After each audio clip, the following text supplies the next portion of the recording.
भएको थियो होला कतिले सुनेको होला बीरबल र अकबर थाहा छ नि अकबर राजा र बीरबल मन्त्रीलाई चाहिँ सधैँ अप्ठ्यारा भन्दा अप्ठ्यारा कामहरू मात्रै लगाउँथे रे राजाले बीरबललाई एक दिन के मान्छ भने हल्ला नगरी सुन्यो भने मजा आउँछ मजा आउँछ मलाई भोलि दरबारमा गोरुको दुध लिएर आउनु भन्छ राजाले बीरबल मन्त्रीलाई गोरुको दुध लिएर आउनु भनेपछि बीरबलले चाहिँ फसाद गरेर घरमा गएर चाहिँ सोचेको कसरी लाने होला त अब गोरुको दुध लिएर आएछ भनेका छन् लगेन भने भोलि मन्त्री पद फुस्केला भने डर अनि छोरीको यसो बीरबलको छोरीलाई उपाय बताइदिन्छ ल टेन्सन नगर्नु आज आनन्दले बस्नु खानासाना खानु भोलि यसको उपाय म बताउँछु भनेर छोरीले भनिदिन्छ अरे बीरबल अब रुखले खाएपछि भोलि बिहान उठ्नुबित्तिकै छोरीले चाहिँ नजिकै गाउँबाट चाहिँ पुराना खाना भेला गरिदिन्छ अरे खाना थाहा छ नि सुत्केरी हुँदाखेरि प्रयोग गरे र राजा नौरे धारामा गएर चाहिँ बीरबलले आफ्नो खाना हुन थालेछन् अरे के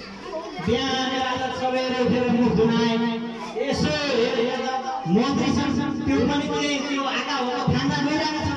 छ छक्क परेर राजाले मन्त्रीलाई सोधेछ अरे होइन हो बीरबल के गरेको यस्तो खाना हो महाराज म त हिजो बेलुका सुत्केरी गएँ भन्दै बीरबलले चाहिँ म त हिजो बेलुका के भन्छ सुत्केरी गएँ मुला छोरो मान्छे कहीँ सुत्केरी हुन्छ महाराज गोरुले दुध चाहिँ कहाँ लगाउँछ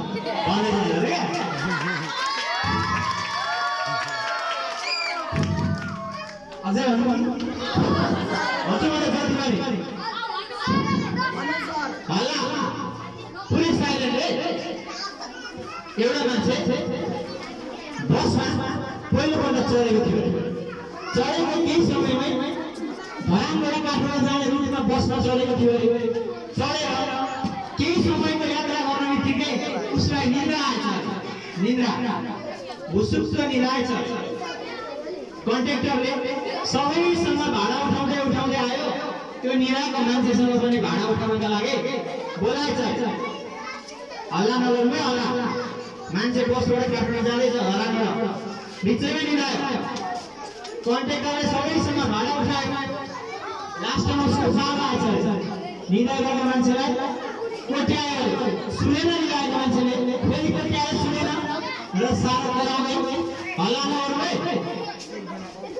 के भन्छ अरे भन्दाखेरि दिउँजे नबिग्रेपछि च्याक्क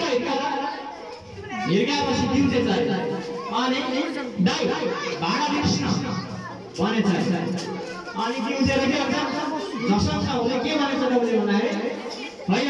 कति दिनु भाडा भनेछ तपाईँ साँच्ची कहाँबाट चढ्नु भएको थियो यही ढोकाबाट चढेको म त अहिले भनेर भन्दैछ कहाँबाट चढ्नु भएको यही ढोकाबाट चढेको भन्दैछ बुझ्नु भएन ध्यान नभए सब सिक्दैन है त